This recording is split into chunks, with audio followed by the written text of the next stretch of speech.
My name is Jane Wynn, and I want to thank you for joining us for the Demand Response Business webinar. I'm the Executive Director of the Berkshire Environmental Action Team.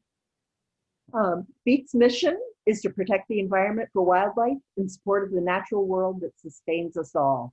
You can learn more about us at our website, thebeatnews.org, or check out the more than 100 reviews that we have on the Great Nonprofits website.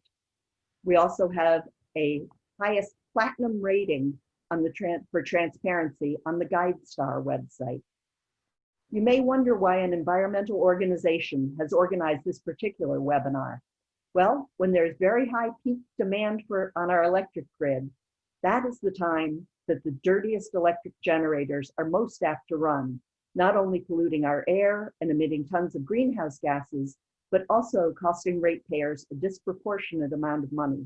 If we can flatten those peaks, we can keep the air cleaner, reduce greenhouse gas emissions, and save money for everyone. So let me introduce today's presenters. First, from CPower Energy Management, we have Phil Shula. Phil is an account executive for CPower, which is a leading demand-side energy management solutions provider that helps commercial, industrial, educational, healthcare, and government organizations save on energy costs, earn revenue through energy curtailment, and enhance their sustainability efforts, and contribute to a balanced, reliable electric grid through DER optimization. And next, we have from National Grid, Paul Wasik, Senior Engineer and Demand Response Program Manager. And joining us at the end of the presentation will be Joanna Abro, Program Manager and Demand Response Energy Efficiency Consultant for Eversource to answer their specific questions, although Eversource and National Grid have very similar programs. So with that, I will pass it off to Paul. Thanks, Jane. I have a few slides I'd like to show, so I'll get those up.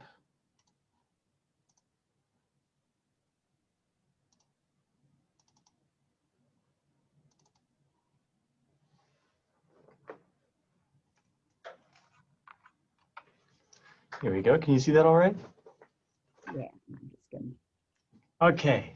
Great. So as Jane just covered, there's an inherent problem with the grid. As you know, energy use, electricity use, goes up and down all the time. It's usually higher during the day, lower at night, but also changes by the season. So we're here in kind of the late fall, where we actually see kind of low energy use. Winter's coming up, and it'll go up a little bit, go down in the spring, and it gets really high in the summertime. This is a problem because the whole grid has to be sized to these peaks. Unfortunately, there's no waiting room on the electric grid. So we can't say, you want to use energy right now, but you can't. That would cause a really big problem. That would cause a brownout. So we have to be sized to these peaks that only happen a couple days a year and only a few hours in those days. As Jane mentioned, the power plants that are brought online for these peaks are generally dirtier. So reducing energy at those times disproportionately reduces pollution. Also, you can consider the embodied emissions in those power plants. It takes a lot of energy, it takes a lot of pollution to build a power plant that you might be using for only a few hours a year. So there's a big environmental savings to reducing peak energy use. There's also a big cost savings, right? Those power plants aren't free, but also those substations, those transformers, all the wires, all those are sized to those peaks. So demand response is reducing that peak energy use. A study by the Department of Energy Resources has concluded that the top 10% of hours during the year, on average, account for over 40% of the annual electric spend. So at National Grid and Eversource, we have a whole portfolio of demand response. We have residential programs here shown on the left and commercial programs shown on the right. I'll very briefly cover the residential ones because most of you probably live in homes, but we'll really focus on commercial today. So on the residential side, we have a thermostat program that will just increase the temperature setting on your central AC during peak times. We have a battery program, usually that's connected to a solar system that will discharge its battery during peak times. And we have an electric vehicle program, does the same thing. On the commercial side, we also have 3 programs. They're called targeted dispatch, daily dispatch, and winter dispatch. I'm going to go into details on those. So targeted dispatch is our main program. Most customers enroll in this program. This is kind of our traditional demand response. It calls relatively few times a year, so on average like 3 or 6 events per year, and each event lasts for 3 hours. The incentive rate is actually a pay-for-performance program. So the more you can curtail, the more you can reduce your electric use at those peak times, the more you get paid. So in general, larger facilities who reduce a whole lot of energy get paid a little bit more, but smaller facilities can also, proportionally get paid. We always give a day ahead notification on this program so you can prepare ahead of time. Daily dispatch is a little different, same idea, but it calls a lot more times. So instead of 3 to 6 times, it's 30 to 60 times per summer and 5 times in the winter. Because we're calling on you so much more, the incentive is actually higher too. So it's $200 per kilowatt every summer. And winter is coming up. Our winter program is very similar to the targeted dispatch program, it's just called in the winter. So it's just a handful of times. The incentive rate is a little lower. Not everybody has load that can be curtailed in the wintertime, because a lot of customers in the summertime, they're decreasing air conditioning use, and you just don't, hopefully you're not running your air conditioner in the wintertime. But for customers who are eligible, winter is a great option. What does curtailment look like? Well, like I mentioned, we give a day ahead notification so you can plan. Events in the summer are called in June, July, August, and September, usually on weekdays, not on holidays. It's a 3-hour event. So here's an example where an event happened from 2 p.m. to 5 p.m. So what we do is we actually use your electric meter, your National Grid or Eversource electric meter, to see what your typical energy use is during the day. That's shown here in blue. That's your baseline. And then we look at the event day, the day that we called, to see what your electric use was. And then we just subtract the two. The difference between what you normally do and what you do during an event day is called your curtailment. Oh, I know not many people were able to join live, but if you have questions as we go, it's a very small group, please feel free to ask. Actually, Paul, do you have to have a smart meter to be able to participate? Great question. We do have to have meter data. And there's 2 ways to do that. So for any large customers who for National Grid are on a G3 rate, you already have a smart meter. We can already get all the data from your National Grid meter. Eversource has an equivalent rate, I just forget the name. Those are customers who consume sometime during the year more than 200 kilowatts. So we're talking about anything larger than a middle school usually. Most of our customers who participate in demand response fall into that category. However, for smaller facilities, there's another way to do it, and Phil can cover this later. CPower or another vendor can put a meter at your facility to get us the meter data. So as long as we can get the meter data, you can participate. It's easier if you have a little bit of a larger facility because you already have that meter installed. Thank you. Good question, Jane. Thanks. I do have another question regarding that.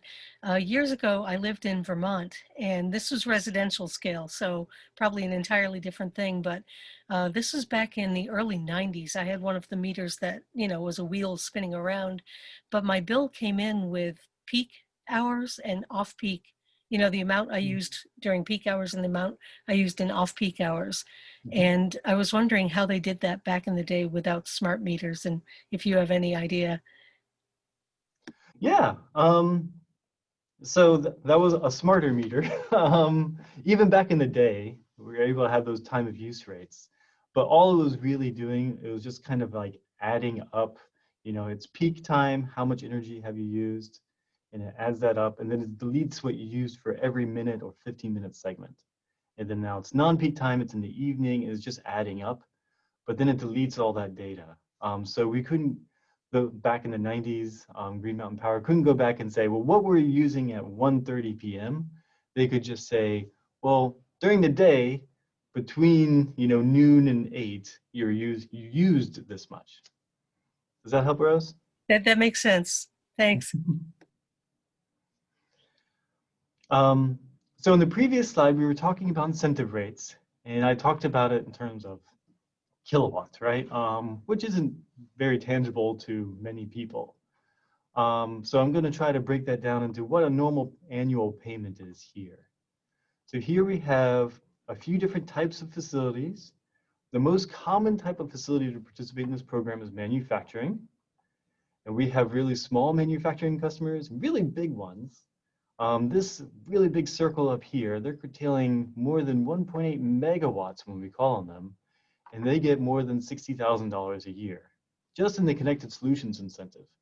Phil's going to talk later about other possible incentives. Colleges, depending on the facility at the college, sometimes small, like $5,000 a year, sometimes up near the $10,000 range. We had a few schools sign up for the program. So if you're K through 12, we see customers making, depending on the school, right? Somewhere between 5,000. So look at the right hand scale over here. 5,000 to looks like 15,000 is our largest school. Government facilities somewhere between 5,000, also 15,000. So similar to schools, we do have a few government facilities that make a lot. Actually, the largest one here is making almost $70,000 a year.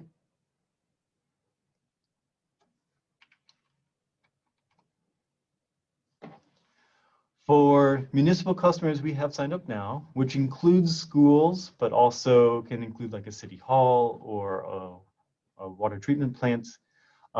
These are who have signed up so far. You can see that we have a bit of a gap in Western Massachusetts, so hence this push to try to get more of you guys. There's no reason why Eastern schools could make money doing this and you guys can't. So I think it's just word of mouth needs to get out. We had 81 municipal facilities participate in 2019. I just haven't updated this for 2020 yet, with an average curtailment of 150 kilowatts apiece. That's about $5,000 a year.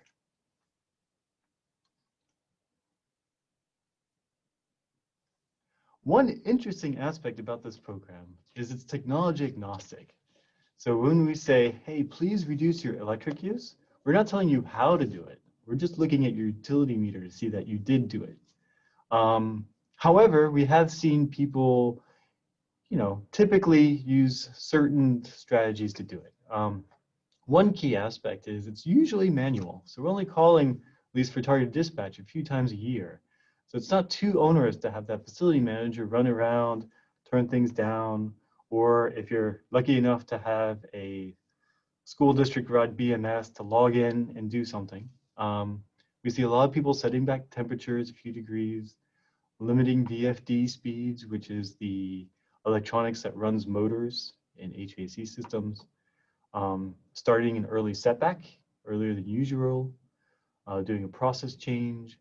We don't see people do lighting as much. New LED lighting is so efficient, you don't get a lot of juice from that lemon. Generators are eligible. We see quite a few of those in the program. Combined heat and power, very common. For daily dispatch, since that's being called a lot, usually that's automatic because customers don't want to run around their facility, 40 times per summer doing something. We see batteries in that program. Haven't really seen flywheels, but hopefully to get those soon. Thermal storage, industrial freezers. And in the winter program, you're looking for a customer who has a large winter load, so something like snowmaking or industrial processes, and also generators.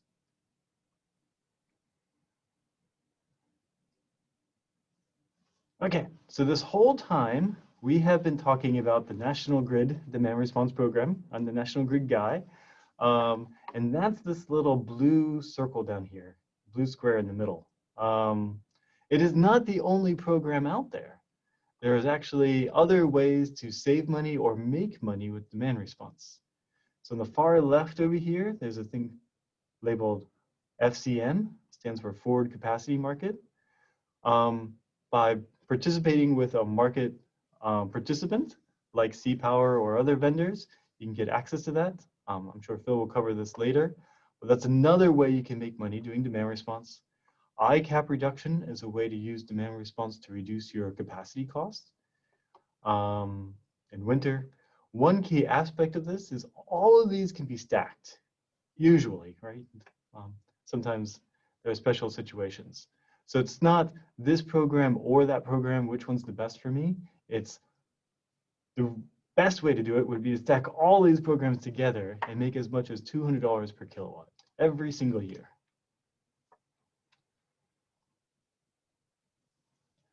Daily dispatch, so that one that calls very often, is a relatively new program. So just quick on the details on that. Like I said, it calls very often in the summertime, 30 to 60 times per summer, which is pretty much every other day of the summer. Events can last 2 to 3 hours. Events happen between 2 and 7. As you probably noticed, that's a 5-hour gap. So we're picking within that window when our event's going to happen. Customers are notified a day ahead. We don't call on holidays, and it's pay for performance. So the deadline to participate for next summer is May 31st. So there is a deadline. It's not very close, right? So you've got some time, but you want to get the wheels going, get a vendor like CPower or another one in your facility, see what curtailment method is the best for you. You want to get your application in by May 31st so we can start calling you during the summertime. Here are the vendors that participate in our program. And here's the contact information for myself. I'm there in the lower right, Paul Wassink with National Grid. Joanna will be joining us later. She's in the upper left with Eversource. This is a Berkshire call, but if you have friends on the Cape, you probably want them to reach out to Austin Brandt. He's in the upper right. And a Untitled customer will reach out to Tom Palma. He's in the lower left. All right, any more questions for me before I hand it off to Phil? I think this is a you question, Paul. Pittsfield has a wastewater treatment plant that has both solar and biogas from anaerobic digestion. Mm-hmm. Does that give them a good opportunity, or an especially good opportunity, to take advantage of this sort of program? Yes. So wastewater treatments or just water supply are great participants in demand response in general. Now, it does depend a little bit on how they run their facility. Sometimes, the bugs, you can give them a break and it doesn't hurt anything, and sometimes it doesn't. So so a vendor like CPower are the ones who are really the experts to go out to that wastewater treatment plant, look at the process, and estimate how much curtailment potentially you have. Great. Thank you very much. The solar and the anaerobic digester has a specific special program, and I'll go through that, and I'll circle back on that question. So that's a really good question. I'll let you know about that. Super, I jumped the gun. No, it's a good question. Great, thank you, Paul. I guess that. Can you guys see demand response in New England? Yes, we can. Thank you. Yeah. So technology's working. That's good. Thanks, Paul. So just a quick introduction who I am. So I'm Phil Chul and I work for CPower. So CPower, we're a curtailment service provider. Basically, my goal is to help Paul as well as Joanna as well as the utilities help their clients be successful in these programs. So basically, I like to write big checks and I like to work with facilities to be successful in these programs. It's not just about the utility programs. There are other options that you can stack together as Paul talked about. And today I'm going to kind of walk through how to stack these programs, how to be successful, what are specific pain points, and give you just a real live example of what dollars can look like, and do a little case study for UMass Amherst that is doing some really cool stuff in regards to demand response. Paul talked about what the problems are with National Grid and Eversource. ISO New England also has their own set of problems they're dealing with. And from ISO New England's perspective, it comes down to power plant retirements. We lost Vermont Yankee a couple of years ago. We lost Pilgrim 2018, both large nuclear plants, base load generators. And at the same time, a lot of other coal and oil fired power plants are being decommissioned. Mystic, our largest gas plant generator in New England by the new casino, that's being scheduled to be delisted and removed from the base here, and so that's gonna continue to bring some voids here in the New England region.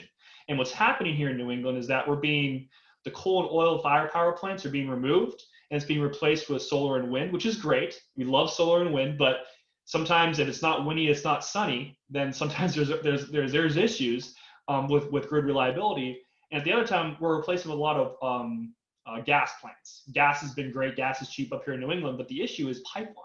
So we have half our power plants in New England using gas, but we have potential gas shortages.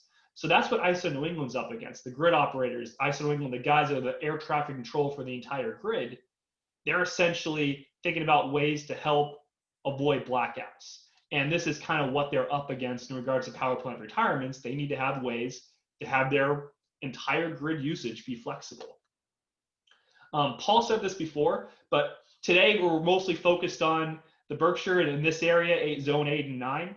Demand response is eligible in all these different zones around New England. So if you have a sister facility in New Hampshire or Connecticut, it all counts, and there are different programs. Liberty is about to stand up their own program. So it's not on Paul's page yet because it's not official, but Liberty is going to have a very similar program up in New Hampshire, similar to what Eversource, National Grid, Cape Light Compact, and Unitil are doing. So it's just knowing that we're not just talking this area, but there's other areas as well. From there, I'm going to give you an eye chart, but I'm going to make this as painless as possible. I talk about stacking benefits, and I'm going to cite back the Paul programs that National Grid is doing, as well as other programs as well. So the main flagship program in New England that's been here since 2006 is the ADCR program. Paul called it FCM on his forward capacity market. This program was built by ISO New England, and it's built to avoid blackouts. We talked about this, power plant failures, different types of stresses on the grid. ISO New England created a program that's a 30-minute notice. If ISO New England says, oh shoot, we're close to a blackout, they're gonna have people shed their load within 30 minutes. And typically for this program, it's only about 2 to 5 hours a year. 2 hours for testing. Maybe you get a real 3-hour event. We've only had one real event, or two real events in the last 6 years. So they don't happen often. So most years it's just 2 hours. The other program that's stackable, as Paul said, is the National Grid and Eversource program called Connected Solutions. I won't go over this one again because Paul did a great job explaining it, but I'll just give you the highlights. Paul's trying to lower down system peaks. It's a day ahead notice. Paul said it's going to call 3, 4, 5 times during the summer during those peak times. So that's going to be about 9 to 15 hours of curtailments. And again, this is administered by the utility. Now, there's another piece of that's very key, and Paul called it the ICAP tag. And I'm going to go through it again just to explain its importance. Here in New England, this is on your power bill. This is on your third-party power supply. 1 hour during the summer, when the entire grid is peaking, everybody's giving a snapshot at that load. And whatever you're doing during that 1 hour can set 30% of your power bill for the next year.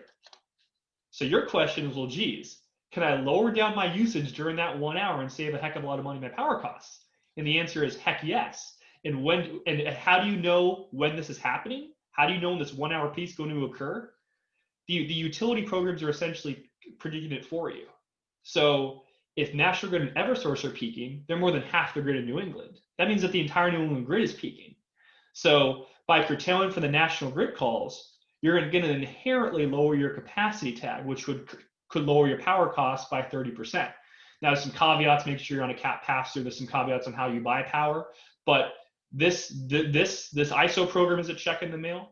The utility program is a check in the mail. And then the cap tag is more of avoided power costs. It's not just about earnings, there's a savings aspect. And I'm going to give you an example a little bit later on in the example site to kind of bring this point home. There is another program. There's a program in New England called On Peak.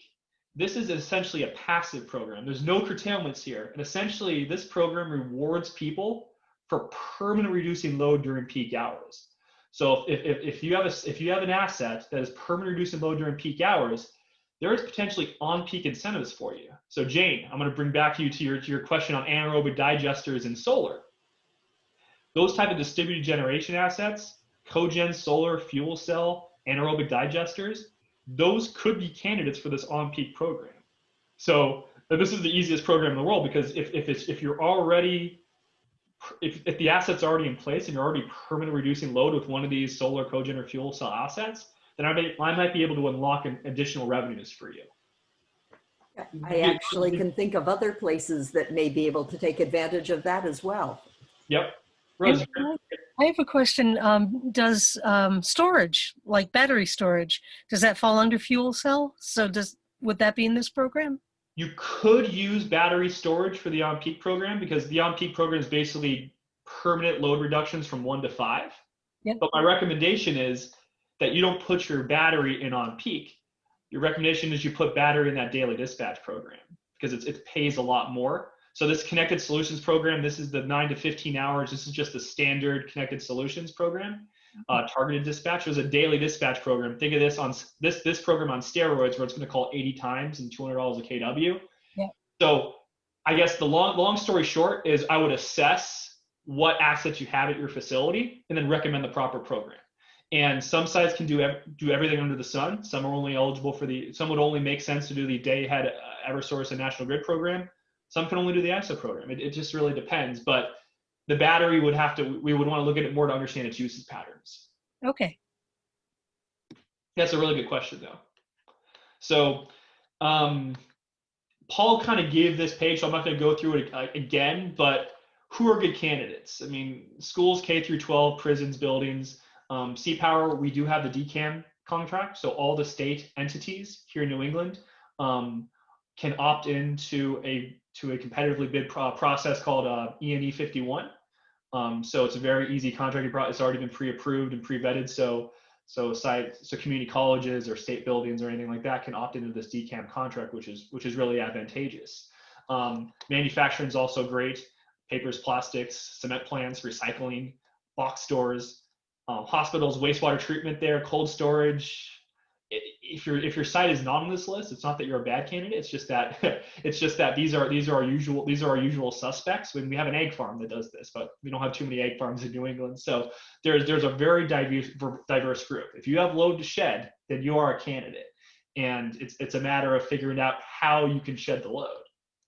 And how you shed the load is really the rub here, right? We have to, and my goal is to help you be successful in what to do that. Curtailing HVAC loads, curtailing process motors, heating and cooling loads.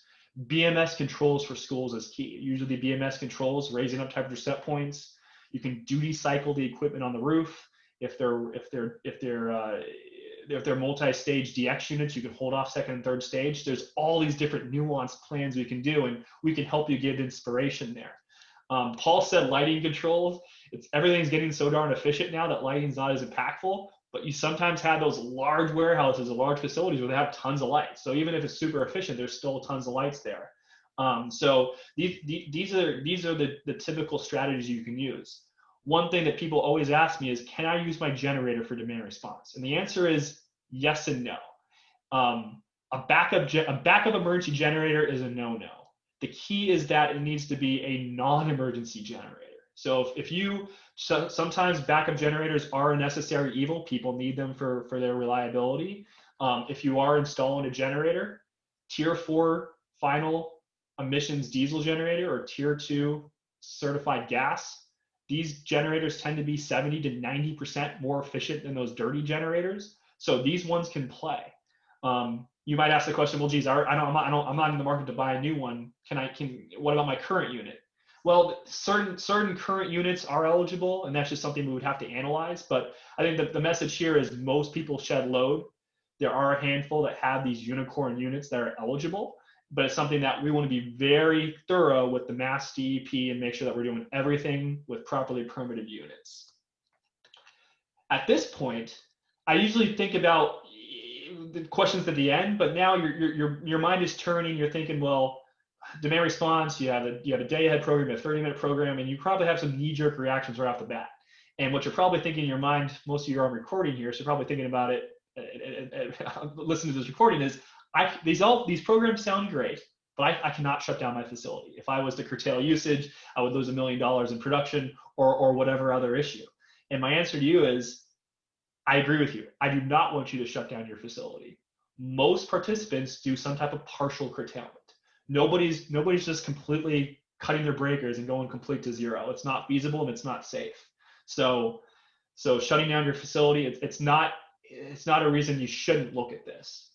Another thing you might say, I looked at DR in the past, it didn't work. Well, in the past, there was only the 30-minute program, the one that's been around since 2006. Eversource and National Grid have a day-ahead program now. So you might have looked at a program in the past, but there are new programs. I talked about the non-peak program. Maybe you install a solar array. There are different ways to connect you with market revenues. Another question, how much does it cost to participate? Nothing. There is no out-of-pocket cost to these programs. These are for-profit programs only. The money is always going in your direction. Are there risks and penalties? What if I don't perform? There are no penalties. There are no risks. If you don't perform, you don't get paid. For the ISO New England 30-minute program, penalties do exist in their construct. But because CPower is the largest provider here in New England, we protect you from all of those shortfalls. So penalties exist in the construct, but we protect you from all that. So my original statement stands true. If you don't perform, you don't get paid. There is no out-of-pocket cost to you. You will never be in a situation where you have to send us money. The money always goes in your direction. One of the cool things, Paul mentioned this a little bit earlier, but for the ISO New England program and for the Eversource program, real-time metering is required. So we actually have to go out on site and put out a real-time data logger, and we consume the data in 5-minute increments. And what's pretty cool is that Eversource, National Grid, they're usually 15, 30-minute hour meters, mostly 15-minute or 30. For this program, you're going to have a real-time 5-minute meter. So in a lot of cases, you're going to have a more granular view of your facility than the utility is, which is pretty powerful. So you can actually log into this website and view your loads in real time. And with more loads, with more viewage of your usage, makes you more powerful. I mean, we had a school sign up for the program, and they looked at their usage on Saturdays and Sundays and, well, geez, why are we using so much usage on Saturdays and Sundays? And figured out that their parking lot lights were just guzzling energy. So they would not have known that unless they had a real-time meter to kind of see, because now you're in a world where you get your utility bill 30 to 60 days later. It's just a grand total. It's not, well, what did you actually do during that time? So this is beyond demand response. This is starting to energy manage your facility and start to really see things from a different perspective than you had before. So Yep. I expect those meters are relatively expensive, so that a small organization that doesn't use enough electricity wouldn't be able to afford that detailed information. Is that true? No, so I mean, if they're, as Paul said, if they're a G3 account, they're going to be large enough, and if they're large enough, then it's going to make economic sense for that meter. This meter is installed, and again, there's no out of pocket. We front the money for that. So and there's no out of pocket of the site. So it's not like somebody's going to say, oh, I have to buy this meter and write you a couple $1,000 check. That's not the case. That's something that we would install on their behalf. Neat. So again, hold true that no out of pocket costs for these programs, and all the enablement stuff is what we would help them help them do to get eligible for all the programs that are available. Neat. Thank you. Yeah. So I talked to the programs, talked about the curtailment strategies, the candidates, some objections. I've kind of left the best for the end, right? Well, what are the actual dollars worth? What I've done here is I've stacked it up to 3 programs: the ISO New England 30, the utility program, and the cap tag savings. That's what most people do. And I'm going to use an example of a 500 kW facility or a group of schools that added up to 500 kW. 500 kW is probably the average site. So I didn't want to give you some crazy high, here's what a 2 megawatt person, what does an average person make in this program? I use 500 kW as kind of that example. So again, here is the 30-minute program. Remember, this is 2 to 5 hours a year for curtailment. Over the next 5 years, you can make about 100 grand. So here's the 30-minute program run by ISO New England avoiding blackouts at 500 kW. Next is the Connected Solutions program. Again, this is the day-ahead notice from National Grid and Eversource. This is the day-ahead notice curtailing during system peaks. You're going to curtail maybe 3 or 4 times, 3 hours a pop. 500 kW is worth another $90,000, $87,000, $87,500 over the next 5 years. Those are both checks in the mail. Then the third piece is that savings. Remember that 1 hour that sets 30% of your power bill? We have an idea. We know what the capacity prices are. We have an idea what the reserve margin is. And there's a bunch of numbers here that basically say if you lower your cap tag in summer of 2021 during that 1 hour, that sets your capacity tag for the next power year, June 2022 through May 2023, the next power year. And by lowering your cap tag by $500,000, sorry, by 500 kW, you're saving $33,000 in power costs the following year. And if you continue to keep that, if you continue to lower your usage during that 1 hour by 500 kW, you're going to save about $109,000 over the next 5 years. So if I bring this all together, you have at 500 kW, you get an average site, not some monster facility. You have the ADCR 30-minute program, check in the mail. You have the utility program, check in the mail, day ahead notice. You have the avoid power costs from capacity tag. You have the offset revenues. You have the capacity savings. So the gross benefit is almost about $300,000 over the next 5 years. So that's really gives you kind of a breadth of example for what the gross benefit is for these programs. And to kind of wrap this up here, we have a case study. So UMass Amherst, I would call them as like the extreme case of they do everything. So they installed a large battery, and their batteries in daily dispatch. They have a building management control system, and they're able to raise up their tether set points, and they have a graphic user interface button where they can curtail load. They have solar that's also in the on-peak program, and they also have some turbines and cogens that can ramp up and down as well. And so when you stack, they're doing every single program on that previous page. When you stack it all together, they're going to make about almost $2 million over the next 5 years by utilizing their battery, by curtailing load with their BMS, by using their solar array in the on-peak program. And it's really, that's an extreme example because they're doing everything, and every facility will be a little bit different. And the key would be to walk into that site and analyze some usage, ask some questions, and figure out what programs are they eligible for, or what you're eligible for, and connect you with those market revenues, because everybody's a little bit different. So from there, that's the end of the presentation that I have. I know that Paul and I were going to open ourselves up to questions here. I know it's a small group, and most of it's going to be a recording, but does anybody on the line have any questions for either Paul or myself? I do have a little anecdotal story about UMass Amherst. I was on campus a little while back, and we were walking by the battery storage containers, and a couple of people, their heads turned, and they said, "What is that? Is that some sort of emergency generator? Do they know something?" I'm like, "I think that's battery storage." And I think it would be great if we get to the point where people are so used to seeing battery storage that they automatically know what it is. Right now, it was still an anomaly. Yeah, I mean, Paul's National Grid and Eversource and Paul, they've heavily incentivized batteries through daily dispatch. So we expect that. I mean, if anybody's looking at a battery and they're trying to figure out how to make, because batteries aren't cheap, but if they're looking at how to price out a battery, how to make the economics work, make sure that they're we loop in and talk to them to make sure that they're considering all the different benefits. These batteries are Swiss Army knives. I've ran into some batteries where they haven't considered the daily dispatch program yet, which is insanity, because it's literally the single most valuable thing they can do in July and August. So making sure that people know of all the different benefits that Paul and Joanna have with their programs it's absolutely imperative to make sure we get more adoption of batteries in New England. There's now the new Clean Peak standard. Does that fit into this as well? Yes, it does. So I don't have the Clean Peak on this page yet because there's still rules being finalized. But Clean Peak will stack together from what I've seen, just as looking at it, I think Clean Peak will be stacked in with all the other programs, and I think that in regards to the value stack, I think ADCR and the daily dispatch program are going to be the most valuable thing, and Clean Peak will just be if it coincides. But I don't want to make that knee-jerk reaction for every single project where Clean Peak could be the driver during some times, and that just comes back to understanding what assets are on the site and stacking all those programs properly, because you can project all the different programs, but the battery can only do so many things at one time.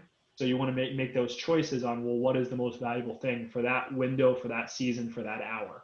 And so Clean Peak is definitely something that we're all looking at to make sure it fits into the stacking.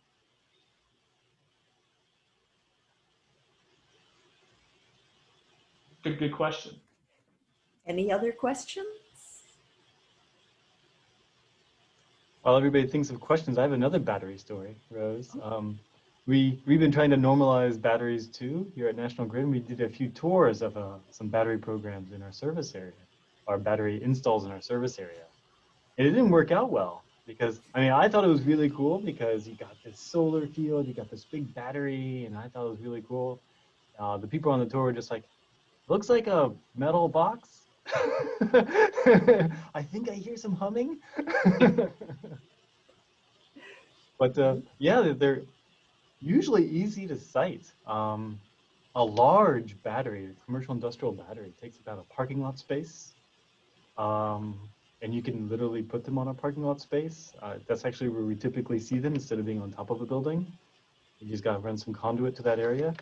So yeah, we're also hoping it takes off. I think one of BEAT's goals moving forward is to see a lot fewer of the very old peaking power plants. And I'm hoping that this is a program that will eliminate any need for these peaking power plants, because you're reducing the demand during the peak. Yep. Not only the old ones, so by taking that peak, we take away a little bit of the need for those old ones, helps them to retire. Also helps for a new power plant not to have to be constructed to replace those old ones. Which helps with our other goal. We're part of the reason that there are the natural gas constraints, although we would say those existed long before, but we helped with fighting that new natural gas line that was going to go from us out to Drake. But I would argue that was really going to go then up to Nova Scotia for export anyway. I just want to introduce myself. I'm Joanna Bro from Eversource. I don't know if we had the opportunity to discuss the 5-year incentive lock for batteries. Paul, did you mention it? No, I didn't. Yeah, great time to do that. Yes, so I just wanted to remind everyone that as of the 28th of July, we are able to offer, in Massachusetts, we are able to offer a 5-year incentive lock for our battery programs. So this means that all the systems that have an interconnection agreement approved after that date are eligible to receive the same level of incentive for 5 years, which is a really good benefit. And that's starting this July? It started 3 months ago or 2 months ago, yes. Gotcha. And that goes back to what I said, that daily dispatch is the single most valuable thing that battery can use, that can do during the summer. And Joanna just confirmed that now you have price certainty for the next 5 years. And so that's hugely valuable. And of course, there's only, I think, hi Keith. I see Isabel and Emily on the call. So, but I wanted to say that so batteries are an incredible resource because we measure the performance of the asset at the asset level and during the period of dispatch, which means that the customer can use. So sometimes, the facility peaks, the customer peak doesn't match the time when we call events, which means that you can use that resource to mitigate, to reduce your loads during your peak, and then have it available to respond to utility events. So this goes to, it's just another example how you can stack benefits by using assets that are specifically there to support the facility and to support these other programs. And I think batteries are a great example of that. So if a municipality already has a large solar field and they were thinking of adding battery storage as well, should they then be talking to their utility or to CPower, or whom should they talk to figure out how to pencil out the math for their potential battery storage? So there's a catch to what you just said from Eversource's perspective. And so we accept resources that are behind the meters. So we wouldn't accept enrollments of a resource that was, backing up a solar field somewhere in the middle of nowhere. But if you place that resource by a municipal building, then you can enroll that resource in our programs. You see the difference? Neat. I'm so glad I asked. Hey, Joanna. But I did respond to your question. I think you should definitely speak with Paul and Phil now that you have our email. Neat. I would just, ask around. Joanna's 100% right. That's exactly what I would have said. I mean, there could be, if your municipality has a solar that's installed already, that's covering a physical building, that's covering some type of building or something where it's physically lowering down the load at that site, and you add a battery to that, then yes. But as Joanna said, if it's in the middle of nowhere, just off the road in some solar farm or field, then that's not eligible for these specific. There are programs for that, but it's not eligible for the programs we talked about today. And I can think of municipalities on both sides of that coin. Yeah, and I mean, if they have a solar that was installed in the last 3 years, then that goes back to my on-peak earnings, those passive demand response earnings, where we can kind of explore and see if they're eligible, because it's not just about, it's about load shedding in ISO, load shedding for connected solutions, the cap tag savings, and the passive programs. You add them all together and you figure out, well, what does a facility fit for all these different revenue streams? Because again, our goal is to write people big checks by helping reliability of the grid. Neat. That sounds like a great place to wrap this up. And Before we wrap up, maybe certainly. just last message there. So your question, I think, was a great one to end on. It was like, who do you reach out to next if you're interested? So we have a lot of resources for that. So I gave you the contact information for myself at National Grid and Joanna and the other two major utilities in Massachusetts. Please feel free to reach out to us. If you know your National Grid or Eversource energy efficiency sales representative, they also know about these programs. They know about your facilities already. They also would be happy to help you. Phil would be very excited to help you, CPower. There are other vendors available. So there's a whole family of people who would like to help you move forward and to get into the demand response programs. Perfect place to end it. Thank you. And thank you all so much for doing this. We will try to get up on our website as quickly as possible. And I think we'll try to insert Paul's slide with those resources at the end. Great. Thank you very much. Thank you. Bye-bye.